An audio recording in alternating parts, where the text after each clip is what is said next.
Thank you Hi, for. how are you? I'm well. How are you? I'm good. Thank you for the invitation. I'm so excited. It's a pleasure. Thank you for making some time for us to conversate. Today is about you here on our podcast. So, our podcast is mainly about connecting. It's referred to as the Fit Friends podcast. So, we connect with people we consider to be friends within the fitness space. And this is broad, right? Because fitness is more than just how you look physically, it's a mindset. It's an approach that you have in terms of how it's an approach you have in terms of your overall outlook towards health and wellness. So we're here to hear from you a bit more about Vegan Yasekasi. I know your alias is Vegan Yasekasi. So I want to hear uh, what is it like being a vegan Ekasi, and I also want to hear what inspired you to start this journey. But before we dive in there, ke batla re qale ka hearing hore Boniswa ke mang. Just some background on Boniswa. Boniswa ke mang, o tswa kae, and what is Boniswa about? And then we can dive into the vegan stuff. Sure. Yeah, that's always a difficult question. Who are you? And you're like, who am I? but I grew up in the hood at Mbisa. Currently I am a teacher, a high school teacher by profession. So my 9 to 5 is, I go to school and I teach. Um, I am a voiceover artist. I'm an MC at events. I do media, like social media administration. I'm an entrepreneur. I sell health products. I, yeah, that's like who I am. I'm a person who just tries to do their best in whatever it is that they can. Even though I'd say at this point in my life, I wouldn't say like I'm a comrade because of my context and how I associate, that term, but I believe that I'm an activist for particularly Black people and Black people's struggles, and hence the brand Vegan Ekasi. It's something that I design towards, helping Black people, and yeah, that's who I am. Hi. Sorry, my mic was off. Yeah, my mic was off. Can you hear me now? I can hear you. Still here. Okay, cool. Negere, I want to hear a bit about Ivige Nekasi. What inspired Ivige Nekasi? Um, so Ekasi is, I would say it's my brand, like my entrepreneurial brand that I use, a tangible brand that I use to sort of promote being a vegan, a Black vegan from the hood, hence Ekasi. But the overall story behind that is, I started to become very health conscious when you live in the hood and economically, because of just history, how the hood was created, the structure, the types of shops and things that we have access to. So in that context, generally things that are sent to the hood are not of the best quality. The shops don't sell the best products. I'm sure you've seen on social media for the past like 10, 15 years how fake products are being sold in the hood, so the food that we eat is bad. I mean, if an original brand is bad, then a fake one is probably even worse. um, when you hear stories about how, like, you know Asians, Chinese, Alex, they're like buying rats from people, and you're like, where do they take these rats, and seeing in my space around the kind of meat people I would also consume. I mean, I was in that space, and just knowing the feeling of eating certain things like the meats, like amakashana, amaviani, ngizibuza ukuthi zibuya kuphi lezi zinto lezi, yabo. And just realizing that just economically, politically, historically, the hood has just never been a space where proactively they send things that are good for Black people. So I just Mm-hmm. started to be healthy, to at least try to control the things that I put in my system, because I used to be very sick, extremely ill. Literally like, oof, painful experience. I honestly thought I was gonna die at that experience. And also as a result of the things I used to consume. So over a while, I was trying to kind of just make myself healthy, make myself feel well, through eating well. And over a long time, I went from like vegetarian, pescatarian, this, back and forth. Till eventually I realized, you know what, it's just completely meat free, vegan, is just the way to go. And I was doing it for myself, honestly, for myself to get better and to heal because I used to have a lot of illnesses. But I realized that it's something that worked for me. I got access to information, to certain framework of thinking that really benefited me. And 1 plus 1 is 2, like the logic, you can't deny it. The results are there. And I look around my community in the hood, and every single person, literally the next person, is ill. Like we have all these illnesses under the sun, and yet we're like probably the highest consumers of medication. If you go to the hood right now, I bet you every 2 out of 3 houses have a box of medication full of Mm. different types. Different kinds of headaches have different kinds of painkillers. Different kinds of joint pains have different. It depends on the level of your joint pain. Things like that. And yet we are constantly sick. We are constantly like not feeling well. So just growing up in that environment, for me that is very traumatic. The hood is just a space that is full of trauma. Traumas come in different ways. People have their different experiences of how, like, unfortunately we experience trauma. But I think mine just related to like the physical health, the mental health, because also in the hood we are physically ill and we're also mentally ill. And so I think for me to kind of make myself feel better and protect myself from that environment, I started being a vegan, eating well, started gymming and, doing physical activities. And then I just created a brand, which is what I use, to educate people that you don't need to be eating, the fast food every day. It's not necessary that when you buy a god that it's got all these products in them, like last number, and that's your life every 2 3 days. And yet every month you've got some different kind of illness, and we normalize that. And that's basically what a vegan Ekasi is. So I help people out. I sell products, like health products. People come and consult in a sense. If someone has like my order for this week at work, because I work very personally with people, there's a lady who's like, yo, I just went to the doctor. They say I have high blood. What can I do? So I just go, I do my research. I already have products, but I do a combo for that particular problem. It's winter season. I'm actually feeling the room I'm in right now is a chilly. But it's winter season. Our immune systems generally get weaker by this time. We are more prone to getting, viruses like flu and all these other things that are under the sun. So like I'll prepare herbs like mtonyane and I mix it with other like flu friendly ingredients. Um, you know, and I'm taking that batch also next week. When I engage with people, if I'm hosting something, then it kind of has to be, vegan. Also, the food, that I serve people. Sometimes someone will ask me to bring them lunch, so it's definitely going to be vegan. Mhm. Um, so I do that. Like I look at people just on a personal basis, and I try to, give them knowledge personalized, to their experience, because I don't want to go to a person and be like, yo, I can see you have fibroids. Stop eating this. When literally the everyday space, that's all they see. So I try to see how they can cut down. If somebody perhaps has issue with like digestion, but they eat maybe like bananas every day, it's like just switch your bananas for like pears, or like something else that has more fiber. Um, so that's it. Like it's for me at this point, it's very difficult to kind of narrow it down because as much as EV and Ekasi has products, it's also like a personal brand. And the brand is diverse, which is the person, and in terms of what I do. But the product that I sell at Sea Moss Gel, this it's a seaweed. It's like this thing that comes from the ocean. It's like the best thing. It has so many minerals. I mean, you drink that consistently and you just help your body fight off a lot of illnesses. I'm getting into like the capsules as well.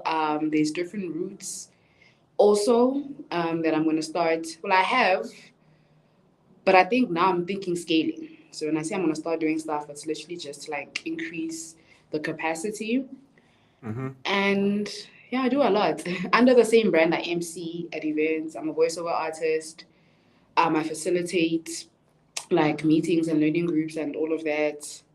So I'm quite diverse, but the umbrella is basically wellness and health. Okay. Yeah. Um, Based So off what you've just said, Based on what you've just said, there are two things I want us to unpack. But ke batla re qale ka, the point where you were talking about how you experienced a lot of illness in your previous lifestyle.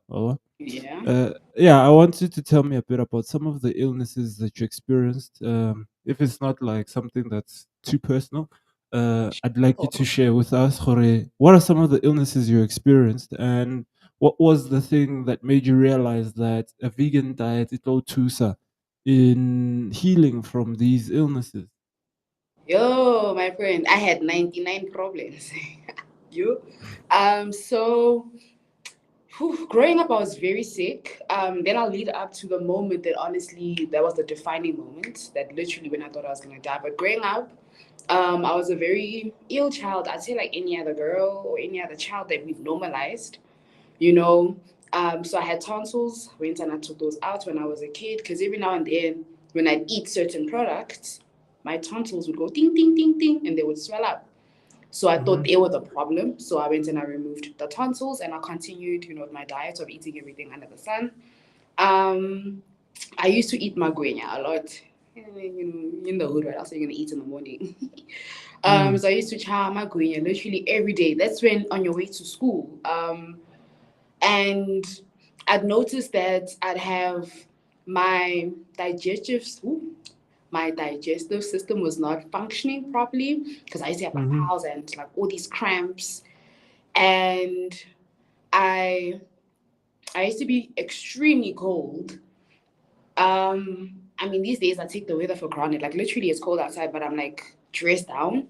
This room Mm-hmm. I'm in is cold, but that time, yo, I'd be here with jackets. If you're from Joburg and you know the Braamfontein scene when it's winter and you know those jackets, like that was me. I'd be all like, like drowning in these big jackets because I'd be extremely cold. Um, I used to get bad headaches. My eyes would be too sensitive, to like the sun. There's certain seasons when my eyes would be extremely sensitive. And I used to get a lot of abdominal cramps. And then the abdominal cramps were the ones that were like kind of consistent. And I used to get this terrible sharp pain, nje, like somewhere on the side, by the ribs, by the lungs, somewhere there. Uh, And um, the signal would just be like the sharp pain that would just hit.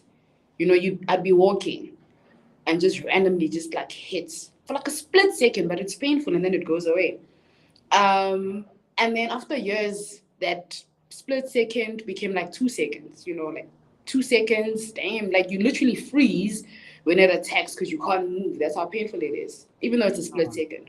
And these are things you take for granted. You're like, cramps, they're like, Billy's, cramps, Billy's. And I was the kind of person who went to hospitals a lot, private hospitals. I even had that privilege of not even having to go through the more pressure of going to a public hospital, because, we're from the hood, we know like those spaces also. So I think generally what I'm trying to also emphasize is I thought I had access to good healthcare by mm-hmm. going to private healthcare. And when I go to doctors, I mean, I had cyst in my abdomen in my teen years and I got an operation. I've had so many operations actually for like different things. And the doctor was like, no, you're fine. But I'm like, no, I'm still getting the same symptoms. Like, I know you say you solved that, but what is this? And this doctor's like, nah, child, you calm down. I'm the doctor here with 100 years experience. You imagining things. There's no such. I did my job. And these are doctors who were genuinely good. I know the doctor I used to go to was renowned for like their technique and their experience and whatnot. Because obviously they'd been around for like 40 years, however many years. Mm-hmm. Um, but also, what I realize is private hospitals, the doctors there, most of them used to operate maybe during apartheid. This is when I used to go to hospitals, and they just generally were not about black people in their space. Like me, Mm. and I share my own. Like that doctor could feel with when he saw me, he would just get so mad, like, ugh, Yeah. because he wouldn't even pay attention to my communication about the problems. His only interest was I already know what your problem is. This is how we solve it. Get out. Make sure you have money in your medical aid. And that Mm. also kind of bothered me a lot. like the emphasis was always, let's check your balance first. That time you are in pain, you're literally gonna die from the pain. But the finances were the priority, or the dependence on the hospital was the priority. So if you have a problem, keep coming back. No, I won't tell you how to solve it. Come back. Um, and then so you're that like regular pain one day. Mhm. Out of it went from 2 seconds to being like a full day of just pain. Mm. And that was you I was like scared. That was the most painful thing ever experienced. I honestly don't wish this on anybody, to experience it even on a regular basis, not even once. So I was at home. Oh, and I used to throw up. This is how you know, because I used to throw up a lot. Like, I don't know it. My body would just want to get rid of everything that I'd ever eaten in the past year, probably like at Mhm. once. And again, you go to the hospital, they're like, oh, it's just a bug injection. And I'm trying to explain that, nah, it's not a bug. Because this is the symptoms. Like, I feel it when I'm at home. Nah, nah, nah, nah, nah, nah, nah. But again, they didn't pay attention. So this one time, this started. Like, I literally was like throwing up all over the place, like all over the house. Like, I was cleaning, guys. I'm busy. I'm all play kitchen. Brr. I hate it, now it's coming. It's on the way, and you have to like rush. It's even that kind of feeling where you can't wait. And like, in the movies, people run and they go down the stairs, they go around the corner, and they go to the bathroom. Mhm. This is real life. It's like, bruh, on the spot. Bruh, everywhere. And for like half a day. So for me, that was a sign that my body was taking out everything that was remaining that was not supposed to be there, and it was just forcing it out. After that, my body just crashed.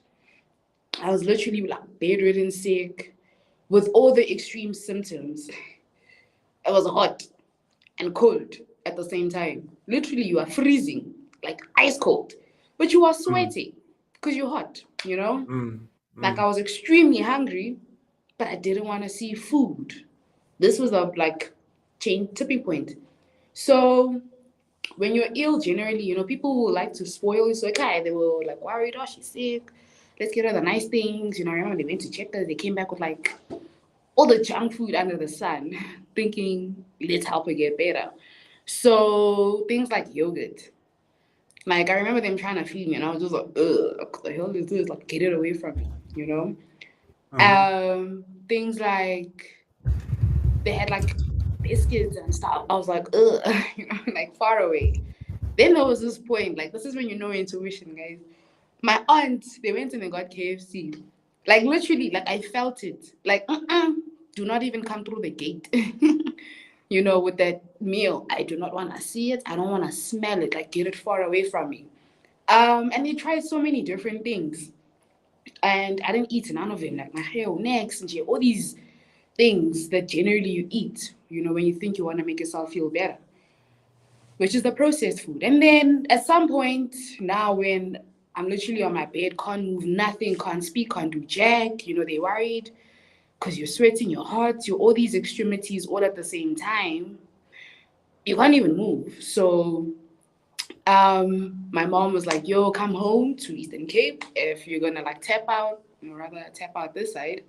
Mm. And so I had to get enough energy literally to be able to travel because I didn't even have energy to get out of the bed. So how I was going to get to Eastern Cape. So as the last attempt, really as the last attempt, my aunt made like the small plate of vegetables. It was like carrots, spinach, and beetroot. It was like a small meal, but just like veggies. And like I munched that meal, hey? That was like the only thing I could eat. And I got so much energy from that, like that small meal. And I was able to go to the airport, get on the flights, go to East London. And then when I landed to East London, oh, guys, party. I remember this day so well. So it was like first time at the beach in East London. It was the first time I'd gone home because my family had relocated, but I hadn't been home. So I just had that excitement, fresh air, yeah, different environment. Went to the beach, time of my life. Took pictures, I was in the waves, swimming in the water in the sun. And it's almost like I was not even ill. So I Mm. went chilled for a while. that side in Tanzania. And my mom was like, but yo, you came this side because you're gonna tap out. You know what's going on? Like, were you tripping? Like she didn't understand because it was literally like a 180 flip, hey, from like bad to great, honestly. And she's like, go to the doctor still, because you need to find out what's going on. Cool. I'll go to the doctor, set an appointment. It was a couple of days away. And the night before the appointment was literally that day, I was just tired of pain. Like, there's nothing cute about pain. Like, there's nothing nice about wanting to hold on to a painful experience that is not beneficial, you know? Mm-hmm. Like, there's no reward in that kind of pain. So I was on my bed, sleeping. And then this pain came back. This 1 second, split second pain that I used to get, sharp pain by my abdomen side, somewhere here. And when I got that pain, it was like a rib had cracked out, like it was broken. You know how your ribs is like, and then like one was loose. And when I was breathing, it's like punching into like my lungs or like an organ. So I couldn't breathe. Literally, I had to hold my breath so I could not feel the pain. Also, Mm-hmm. breathing is not nice. So it's like, choose a pain. Don't want to breathe. Do you want the pain? So that's what I experienced that night. And it was terrible. And I was like, hell no. Hell no. I ain't trying to be going through this for the rest of my life because if people who are sick, this is what they go through and easy. So when I went to the doctor the next day, I literally went there with that mentality of I have a problem. The way I want to solve it is not operation because I've had those. They don't work at one of the best hospitals, private hospitals here in Kimpton Park. It's like they even have a helicopter thing there at the top, so it's not even access to health that's a problem. Um, I don't want medication because the medication I've had access to creates more problems to the problems, and no doctor listens to me when I tell them that. So I need something that is effective, that is sustainable, and that solves the problem without creating more problems. So the Mm-hmm. doctor, okay, all right, then. So how do you get these problems? So I'm sitting there in his room. I'm like, okay, so when I eat like ama wings, I get cramps. And people don't want to say with my wings up at cinema creme, that stuff is bad. Like that's just terrible. But. So I'm like, when I eat this, when I eat, eat chicken in a flour, when I eat white bread, when I eat this cold drinky, like I'm listing all these things, I get sick. And he's like, okay, so you've just come to tell me that when you eat this, you get sick. And you don't want a solution from me. So how can I help you? And I was like, actually, yeah, you're right. Like you can't help me. Because he was like, yeah, you have gallstones. We need to do operations. You need this medication for the rest of your life because gallstones, you can't treat them. Hey, long story. And I Mm. was like, no, thank you. Absolutely not. I walked out of that consultation room. Literally, when I closed the door, was when I decided to change my mindset, to change my lifestyle. And I had a mini conversation with God. I was like, God, I've been hearing you're real. This is the time to show up. We are going to heal this alternatively, using kind of like your powers, not the medicinal kind of powers. So after that, started slowly adjusting my lifestyle, becoming vegetarian, joining like gyms and stuff. I'm at boot camp, those things are cool, like the body weight kind of training. Mm. Then I joined, um, yeah, so basically that was the illnesses. And whew, I'm sure there's so many other ones that I hadn't yet discovered because now I'm realizing that even though I've managed to treat that one illness by just changing my diet, there's other ones that are persisting that I'm still trying to deal with and Mm. heal naturally. So I'm the kind of person, like I could have the most terrible headache. I don't even take one kind of painkiller or any kind of medication. I heal that with whatever food is in my kitchen. I ain't even I like eating, so it's even better that I got to eat for everything. So once I deal with that, it's something that my grandmother actually passed away from recently. And the last time I saw her, she was actually in hospital, and she had basically literally gone there to die. Oftentimes people who live their lives succumbing to illness, almost like sometimes we're slaves to sicknesses because we're so comfortable with our lifestyle, so we become slaves. So it's very Mm-hmm. sad. eventually, you know, kind of give in and die to that lifestyle because, it doesn't serve you in the end. So we're sitting in hospital and she's describing all these symptoms that she's getting. And I looked into her eyes. That's something recently I've learned how to look at a person's eyes and actually be able to see what's physically wrong with them because eyes, they write, what symptoms are going on in your system. Like it's cool, actually. It's simple, Mm. but it's cool. So I looked into her eyes and I could see with Norman, these symptoms that she's describing, I can see them in her eyes. And they mean I was starting to develop those kind of systems because I'd have I'll conversation for another day, how to do that kind of a maybe it's not an analysis when you go diagnosis. So I saw, no, man, I'm also going towards, that direction. So I need to do something about it. Like, I don't want that to be my fate in the name of, oh, it's a generational thing. It's a family thing. It's hereditary. Can I let you get because look, like, certain things, they don't make sense, especially because, I believe in, like, black people and our DNA, you know. There's Mm-hmm. better things that are hereditary than, like, sugar diabetes, honestly. Um, so yeah, that's basically it in a nutshell, and why my lifestyle and my health and what I choose to eat is kind of directly linked. Physical illness is one of them, but mental health also. I had to have bad depression. Yo, it was terrible, guys. Like for like good 3-4 years. Like Mm. sometimes I couldn't even. I would just cry everywhere. When I would go into job of the CBD, swell, my body would physically react to the environment. Like literally, be like one side. Just because like I'm stressed out, I don't want to be in that environment. It's toxic. There's noise. Everyone around me is stressed, so I'm also stressed.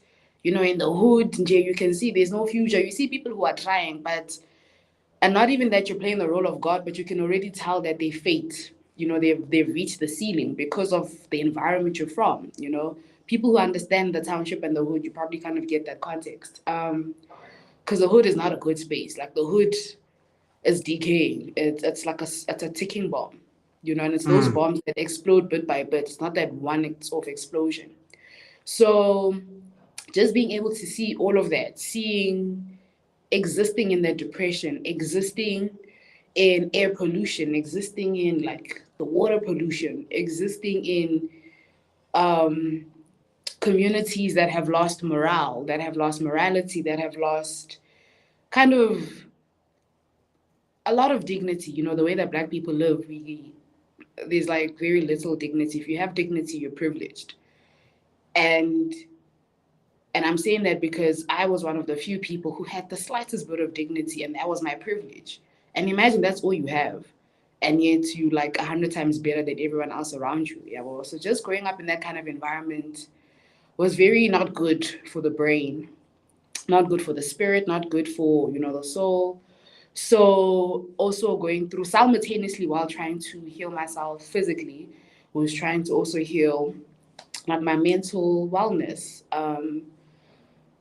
And the reason why I used to overeat growing up, the reason why I think I was eating all the terrible stuff, overeating the terrible stuff, also is Mm-hmm. because mentally I was not okay. So you attract, the junk to feed, the junk in your mind. And yeah, so there was that physical health and mental health and spiritual health.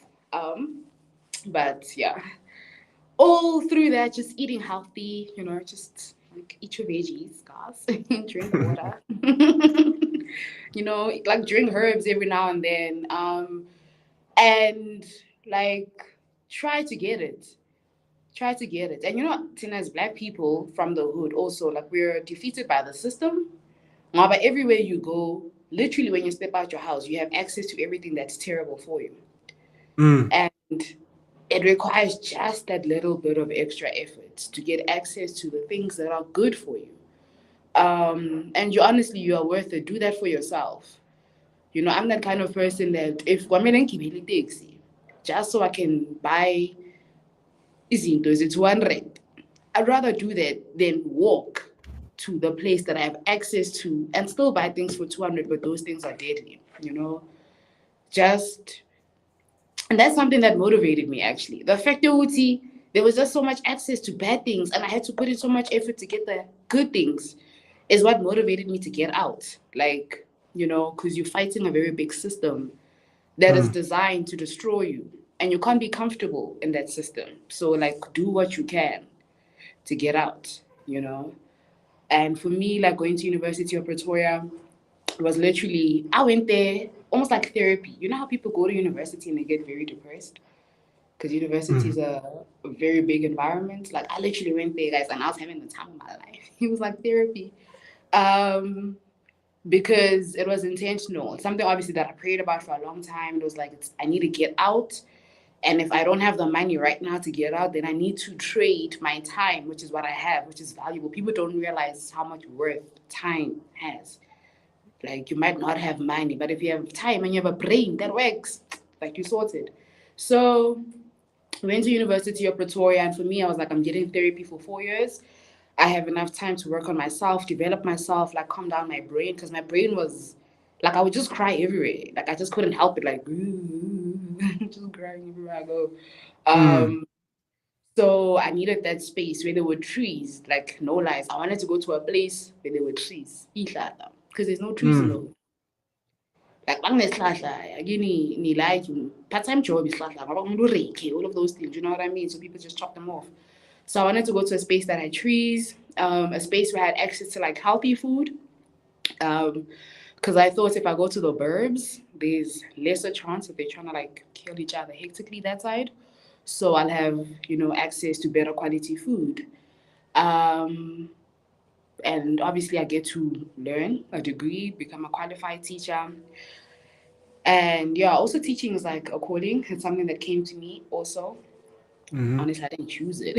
No lies. I was like, yo, when I grew up, I want to be a teacher. It came to me like in my sleep. Mm. So, yeah, and basically went to UP 4 years, studied education, and while I was there, doing multiple things as part of my healing process.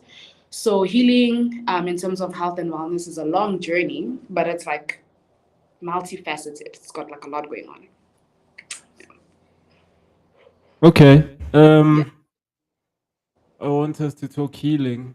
But Mm-hmm. before that, I want us to go for a break a bit from needing to go and digress on the mental aspects of your life. There's a lot that I'm hearing, and what I'm really liking is that you are extremely self-aware in terms of your trigger points, right? And because I think a lot of people are about conscious of those things that trigger them, so they then go around just being toxic people to other people, not realizing you're moving around with trauma. Or, True. yeah.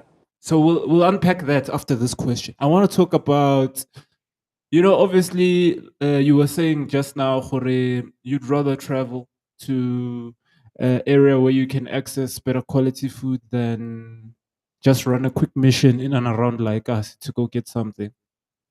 But Mm-hmm. what I've seen is that uh, where I stay, not too far, there's like an informal settlement. Barke Olomisa. Go Olomisa, Mozambicans, a lot of the foreign, let me not say foreign, a lot of our brothers from other Yeah. countries and African sisters. diaspora. Eh, Bannada, nah? And usually you'll see the ladies babuladi stalls, like these mini stalls where they sell like foods, and this is what they eat. They don't eat all this abajidi kota. Okay, fine, it does happen that they embed themselves into lifestyle like Ekasi, but on a day-to-day basis they are 100. eating, yeah, they're eating really They're well. eating Those plant la- based. Like, that's the word. They are eating plant based most of the time. They might have vegetarian, mm, pescatarian, because they might have like dried fish and stuff. But their diet is primarily what vegan people eat. If you know what I mean. exactly, exactly. Um, yeah, but the reason why I think I would go out the hood. So it took me a while to kind of make this transition. But Hmm. when I thought healthy lifestyle, I used to think from a white perspective. So I used to Mm, think as a white. So um, that's why I thought I would have to go out the hood to go access, you know, the white vegan or meat-free stuff. Uh, And so luckily for me, we're close to Aztec because from the hood, informal settlement, and there's quite a lot of Mozambican stores. So this particular store is a Mozambican store, and those ladies, actually, I was there the other day, got a coconut, fresh coconut, like they break it there for you, crack it, and then you drink. They have all these bags of different kinds of herbs yeah, or green veggies, different kinds of sweet potatoes, like weird looking green beans, but they're not green beans. I don't know what they call them. You know, all these different vegetables.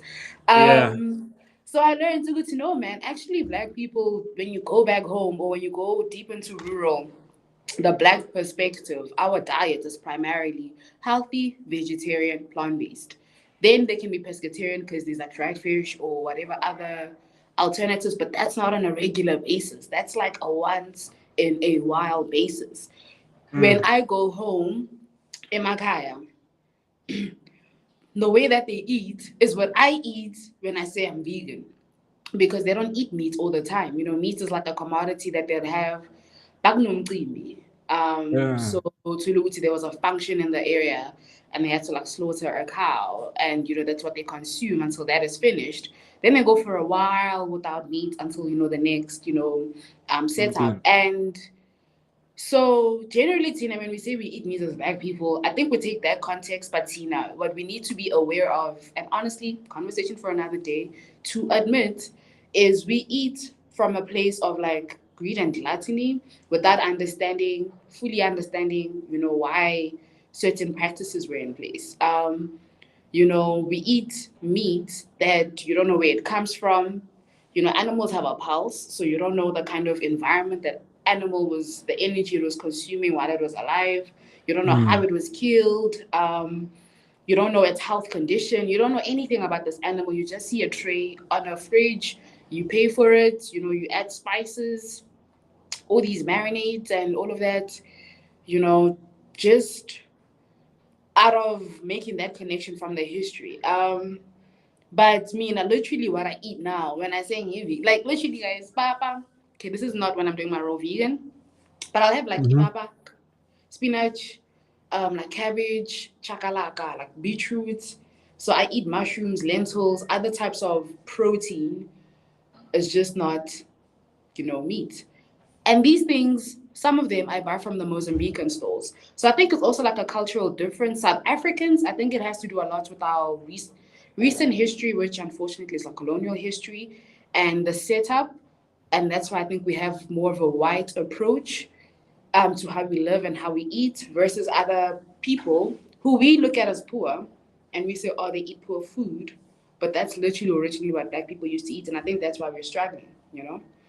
mm, But yeah. mm, definitely. A lot of our problems stem from a westernization of our lifestyle. Because when I say I'm vegan, people think I eat asparagus. Mina guys, no one might throw. I am okay with asparagus in Jan. People are Uh, like, oh, like Woolies is expensive.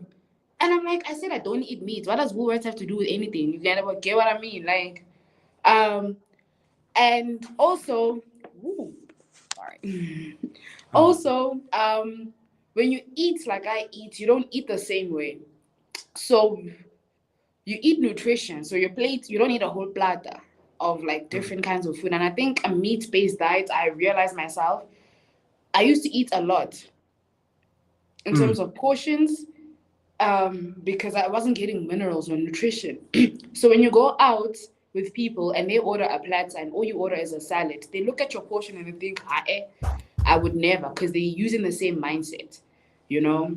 And it's like, but you don't need all these different kinds of meats on the one plate with all these extra things. And when you get home 3 hours later, you're hungry again. And then your hunger is like the impatient hunger. I used to grow up thinking it's like Libangulaga, and I used to think that was true because when I was hungry, you saw when I came, I had this caffeine. Like, man, I make sure I don't go hungry. Otherwise, these days it's better. But I mean, back then I used to be like, I'm hungry. I need to eat. And then you just like down food because you're extremely hungry. And I think that's just because when your body was not full anymore and it's lacking that nutrition, it creates that sort of imbalance in your system. Whereas now, if you don't eat, like it's fine. Like you're not like aggressive because your body has the minerals and you don't have the toxins that are like, like pinging your cravings and making you want to eat, Like I think for me so far the biggest blessing is in as much as I like food, I'm no longer a slave to food. I used to be Mm. so addicted. I used to live for food.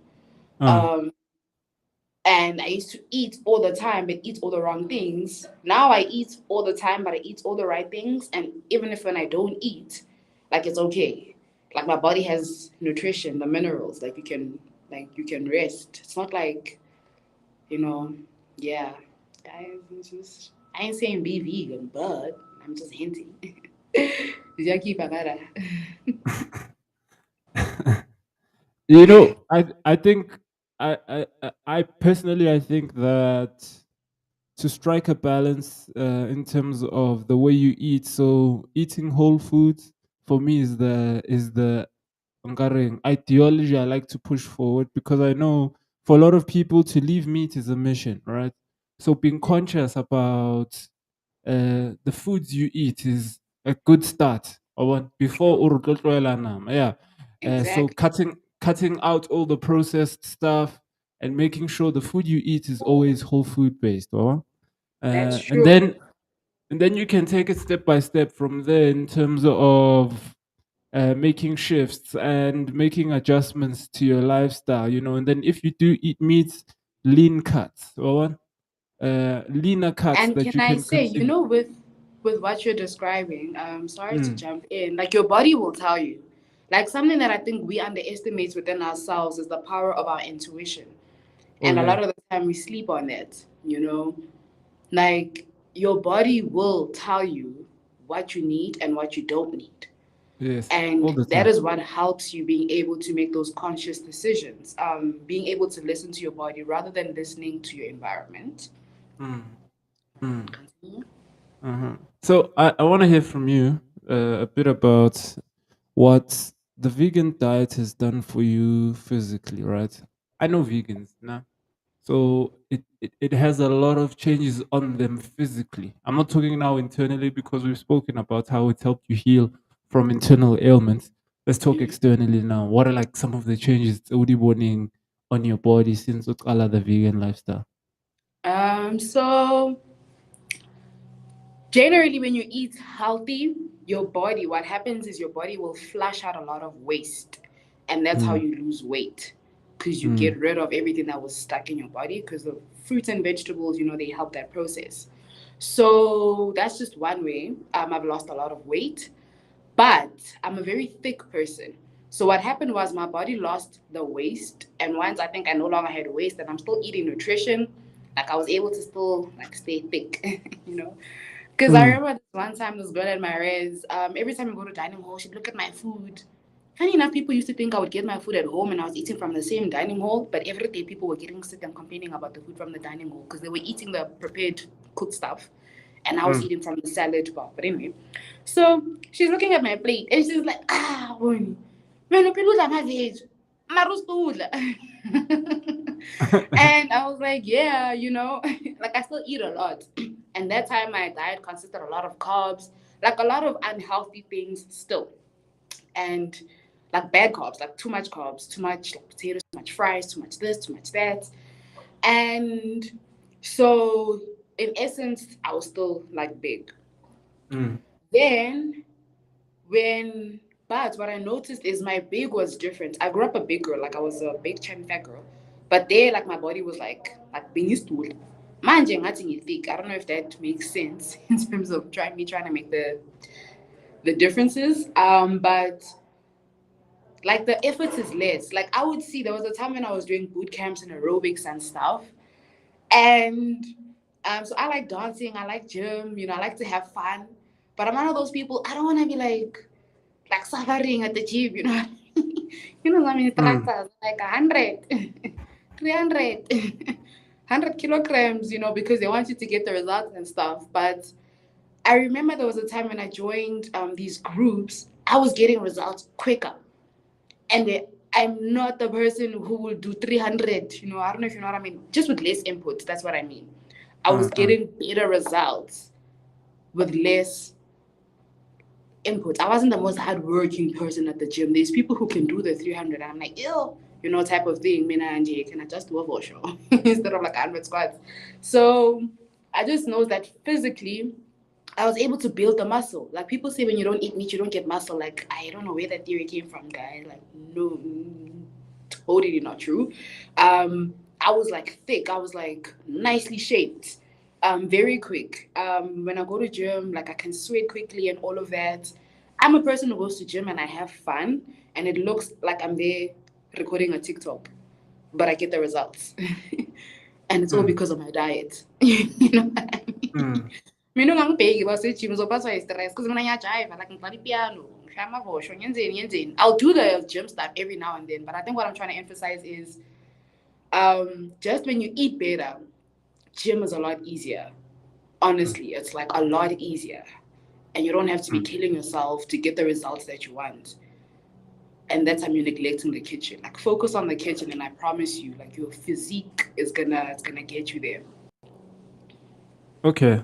So, for someone or new to veganism or is looking to explore veganism, or not necessarily dive straight into veganism, but cut meat out gradually, what are some suggestions that you'd have for this person? Okay.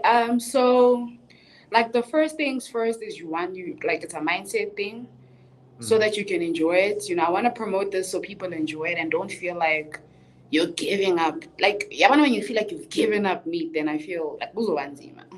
But once you understand that you're just putting meat on the side so you can focus on yourself, then I think it's kind of a different approach. So that for me is the most important, your mindset and how you approach food. Don't go extreme, like from eating whole food to ama lettuce. Um, so find alternatives to protein. So ekaya, when I go home like today, I can imagine they'll be cooking and stuff. So they'll have maybe rice and whatever else that they have and the veggies. Think of a typical plate in the hood. Mina, mm, instead of the meat, I just make mushrooms, you know? Or I make chickpeas. Those are things that are quick and easy to cook. Like literally in 10 minutes, you're done. And lentils are like, I use them a lot. They're a great alternative. They're like, it means, because you can use them with spaghetti. I use them in a sandwich. I use them in with pap. I use them with rice, with like literally everything. So find that alternative, though your different meat substitutes. And then um, usually when you start a diet, I would say do like a few days detox, like clean your body out so that you have less cravings as you're going along. Because when you keep the toxins in your body, I think it makes it difficult. So get your lentils for them and mushrooms and your chickpeas, your green peas. Go to a Mozambique store mm, and ask those ladies there what those things in the plastics, those beans that they pack there, and get those. And they mm, cheap, guys, like 5 rand, 10 rand. And they last you for weeks. Like I buy lentils for like 16 rand, and they last you for like 2 weeks. I got these other ones for like 30 bucks. Those things last you for a month, and I'm alone. So if you're a family, obviously it'll be a week, 5 days, 7 days. But that's still cheap. It's not as expensive as a fry pack or like a tray of meat. Then also include like do research about fruits and vegetables. I know, and understand like nutrition. So I mean, I learned nutrition by studying brands like Abba Herbalife. I couldn't afford that stuff. It was very expensive. So I learned the products and I learned what they do, the ingredients and the nutrition behind it. And then I kind of try to emulate, that by looking mm, at what's in the kitchen. So when they say protein, I was like, oh, okay, so it can be peanuts if it's a snack. Avocado. Ooh, guys, avocado slaps. It can be, your mushrooms and stuff. If they say fiber, oh, okay, instead of me eating bananas all the time, let me eat like pears, like I'm a prune, like I'm a papaya, like fruits and spinach, vegetables that are high in fiber.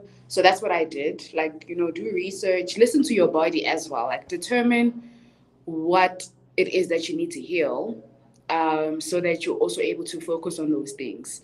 For example, if you have a slow digestive system, include high fiber foods. If you know ngewinter uyagodola kunabantu abagodola ngenye indlela guys angamisi sense ngathi Mm. gidikile somewhere. I just think because their bones or something in their system is weak, so get herbs like your garlic and your ginger in your diet every day, literally eat a lot of pineapple. Those things kind of like help to warm up your body.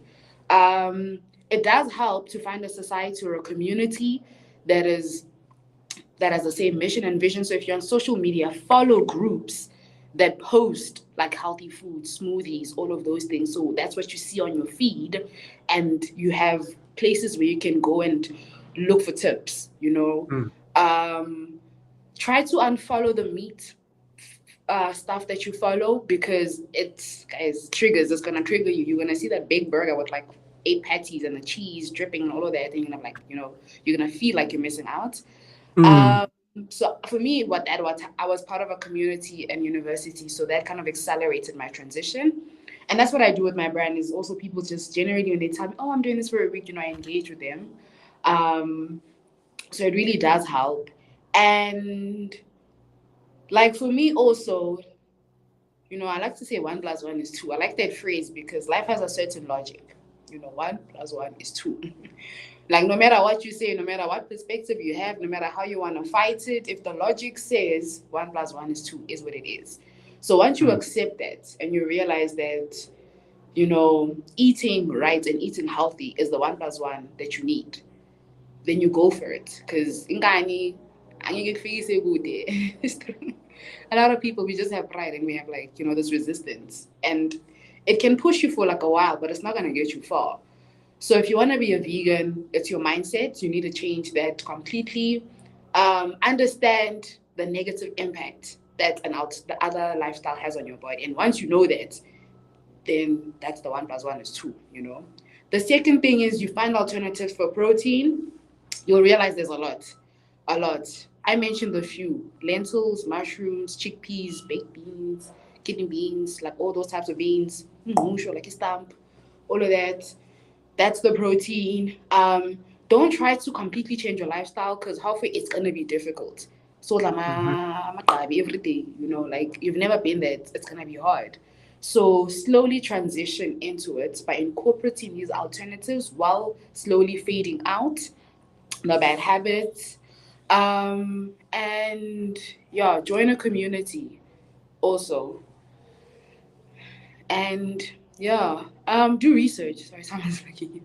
That was weird. So do Okay. research and yeah, just find out what other people eat, different communities. Oh, you know what I used to do when I started doing my transition? Mm. I used to go to KFC and I used to stand in the line. That time I know I'm not going to order, but I need to go to that restaurant, read the entire menu, and remind myself why I shouldn't be eating that food. Mm. Instead of me hiding. When you see KFC, you're like, oh, I shouldn't look. I'm on a diet. No, far away. Nah, I used to go in there and literally look at the entire menu, be like, nope, nope, nope, nope, nope. And by the time you walk out there, it's either you just get juice, but even then the juice is not good. So eventually when you go back again, you're not even ordering the juice. You literally go in there, you look at the whole menu, and you're like, no, this is not for me. Mm. Um, I would go to other restaurants as well, do the same. Like if I would pick an alternative in that restaurant, like I used to go to like Nando's, then I used to order like the sides. Then I realized they fry the stuff on top of where they fry the meat and stuff. So like you go there, you limit the items on the menu. Eventually, even the ones you would order, you see why you can't order them. So you stop going there altogether. So every time you walk past those places, you already know why you can never go back. Rather than running from facing it. I used to go to Bry's and people used to be like, but you're vegan. Why are you here? And it's like, I need to be in those spaces and know why I definitely don't want to be eating the meat. I remember Mm. while I was in uni, I was invited, like I got a special invitation because I was like a chairperson for a faculty house. And, so when you go there in like that capacity, obviously, they give you like a whole plate with like a whole lot of things going on. And they didn't know, and I looked at it, I was like, no, thank you. This is just, my lifestyle. And they were like, but why are you here? I was like, no, I'm just here to socialize. You guys invited me. I'm honoring the invitation. Um, but I wasn't gonna like stay away and run away from it, because then I wouldn't know how resilient I am. And by you putting yourself in those spaces and constantly reminding yourself why you shouldn't consume the stuff is what helps you in the end Like not go back. Like me now, Shem, I ain't going back ever. Ever. Ever. Namangalamba. Ngonongilambi. Ah, Yeah. okay. Okay, that's dope. It's great to hear your perspective on the game. And I really like to hear how it has helped you lead a healthier lifestyle, and also I like that your agenda is to now democratize it and make it more accessible to abantu basekasi, in terms of the mindset shift and in terms of being a thought leader, as someone who's going to help batho hore ba shift, yabo ba? Part of our liberation as a people, on the spiritual front, includes what we do from a physical perspective, right? The way we treat our bodies, what we consume, what we think about, the areas we live in. So we need people like yourself who are going to drive an agenda of this nature. And as long as you can touch two, three people, it doesn't have to be the masses. If you do get to the masses, umdala uzaba kublessile. Ukuthi hayi wena le message oyisherayo sifuna ifike to all people, that would be amazing, right? That would be amazing. Thank you But as so long much. as you, yeah, as long as you're helping people, that's what matters most. And That's true. And I you're, think we're all doing our bit. I mean, you're also playing your role. What's important is once you have the realization and you go for it, no matter how small the impact, you know, mm, is like when I started my 90-day raw vegan challenge recently, I'm on day 35. I think today I just need to go back and check. So it's been mm, 35 days eating nothing but raw food. Literally, I like, just fruits and vegetables that are raw and cold. And I saw someone who posted something on Instagram and they were like 90-day raw vegan challenge. I was like, 90 days, yo, raw food, yo, yeah, imagine. And I was like, I can't do that. That's too long. But what I'm trying to emphasize is just by mere fact that somebody else was sharing their story and look how that impacted me. And I'm here doing 90 days raw vegan challenge and through that also helping other people. So you and I must never underestimate, I guess, like the impact of what we do. Your platforms are important because we speak on these platforms, and that's how we reach the masses. So shout out definitely. to you as well, and for your contribution to the health and wellness, particularly of Black people. Abantu basekazi, we need these platforms. We need people like yourself to help other people push their message so we can all get healthy and feel better. Guys, there's like honestly, there's no dignity in like a very sick lifestyle. it Mm, it strips away like so much from us. Like in the complex where I stay, there's a family. I look at their cars all the time. I'm like, yo, this combo of cars, yo, Ziyakiba. Like, and the first time I saw them, I saw the lady walk down the stairs. It's literally just two stairs, and she couldn't even get down these two stairs because she's, overweight, obese. I can imagine the types of illnesses that she has. And like for me, it was like you can have the materialistic stuff, but if you as a Black person, just in your well-being and your presence, you are not okay. That's not okay. Um, mm. so yeah, we need to get better, guys. We need to, and not because we're shoving it down your throat. It's like when people find Jesus, they're like, "Oh, I found Jesus. Let me go preach." Not even, man. Not even. It's just a help, and I think that's just the human nature to try to get us towards a better side of life. We're trying to progress, and I think that's what life is about. Is literally your whole life is you trying to get better and better and better and better till you like the best, and it's just all in that attempt. Let's all get better. Okay. No, that's dope. Okay, we've been talking for about an hour now. Sure. There's still a lot Great. more I think we could unpack. But I don't want to take up all your day. Plus, Sure. I I still do want to. have time today because I might just be so busy. No worries. But if no, it's cool. We can end it here and have a conversation another day. Not a problem. Yeah, we can continue on another day on another tangent. There are many questions that I want to ask you. Um, Okay. Based of Like what you've what? said Like to what me. have you not asked, my friend? Why can't you guys know? What have I not asked? No. You know, I wanted to go deep on the. Let me end the stream, then we'll talk. God, yeah.